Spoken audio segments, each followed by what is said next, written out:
मजलिस थी सर वो किस विषय पर थी?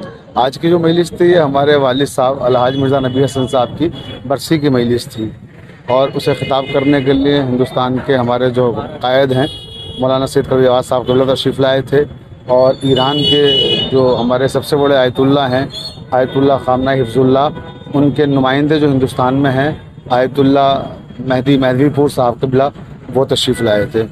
तो उन्हीं ने यहाँ पर जो मौजूद मोमिनीन थे मुस्लिम जितने भी तबक़ात हैं उन तमाम तबक़ात के मुसलमान यहाँ मौजूद थे। उसके अलावा गैर मुस्लिम अफराद भी मौजूद थे। उनको सबको एक पैगाम दिया कि अल्लाह ताला ने कुरान मजीद में वालिदैन की अज़मत किस तरह से बयान की है और अहले बैत अलैहिमुस्सलाम ने कुरान मजीद में जो अल्लाह ने वालिदैन की अज़मत बताई है उसे अपनी अहादीस में किस तरह से पेश किया है। तो वो एक मैसेज था पूरी दुनिया के लोगों के लिए। मरहूम की जो बरसी मुबारक पर जिस तरह से आपने ये प्रोग्राम रखा है ये कोई रिवायत है या किसी अपने मतलब? नहीं, देखिए मजलिसें तो होती हैं हमारे यहाँ इसाले सवाब के बराबर, लेकिन मैंने कोशिश ये की कि मजलिस को इस तरह से मुनक़िद किया जाए जिससे एक पैगाम भी एक मैसेज भी जाए और तमाम तबक़ात के लोग उसमें शरीक हों। ये सिर्फ़ एक मसलक तक महदूद ना हो जाए कि इसाले सवाब की मजलिस फिर ख़त्म हो गई। तो वो मजलिस उस तरह से ना करके हमने मीडिया के लोगों को भी सब काफ़ी लोगों को बुलाया और तमाम मसालिक के मेरे जितने भी दोस्त हैं अहले सुन्नत वल जमात के और मुख्तलिफ़ मसालिक के उनको मैंने बुलाया, अपने अहले हुनूद दोस्तों को बुलाया ताकि वो यहाँ से एक मैसेज एक पैगाम लेके जाएँ कि इस्लाम का हकीकी पैगाम क्या है।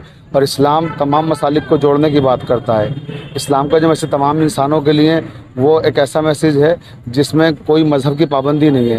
मौलाना साहब आप ये प्रोग्राम लखनऊ में कर दिल्ली आके क्या खास? हाँ जी, उसकी वजह देखिए मैंने अपने वालिद साहब का 40वां किया था तो इंतकाल के बाद सांखनी बुलंदशहर में मैंने किया था।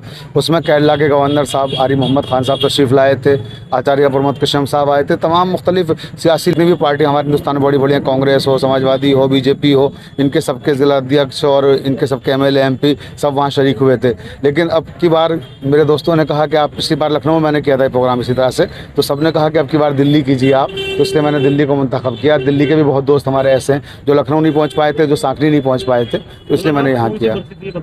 जी, दूसरी बरसी थी मेरे वालिद साहब की। कलवे जवाब साहब कैमरे पे आने से बच के क्या कारण?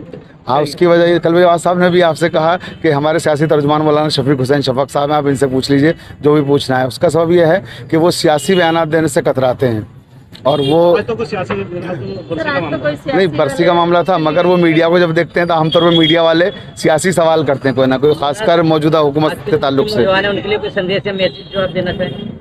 नौजवानों के लिए जी बिल्कुल, मैं अपने नौजवान भाइयों के लिए अपनी तरफ से भी और मौलाना कबीर नवाज़ साहब क़िबला की तरफ से भी और आक़ाए मेहदी पूर्वी की तरफ से भी यही पैगाम देना चाहता हूँ कि अगर आप वाकई में सच्चे मुसलमान हैं तो सच्चे मुसलमान होने से पहले आपको इंसान बनना ज़रूरी है।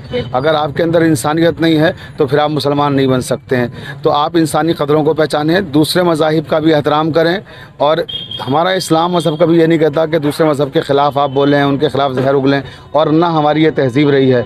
लेकिन हम इसी के साथ अपने दूसरे भाइयों को भी ये मैसेज देना चाहते हैं जो इस्लाम के ख़िलाफ़ जहर उगलते हैं, जो इस्लाम के ख़िलाफ़ नफ़रतें फैलाने का काम कर रहे हैं, उन्हें भी यही मोहब्बत का पैगाम देना चाहते हैं कि दोस्तियाँ और अख़ुवतें यहाँ पर कायम की जाती हैं। हमारी ज़िंदगी जो है और हमारी मौत जो है उसका खालिक और मालिक हमारा रब करीम है।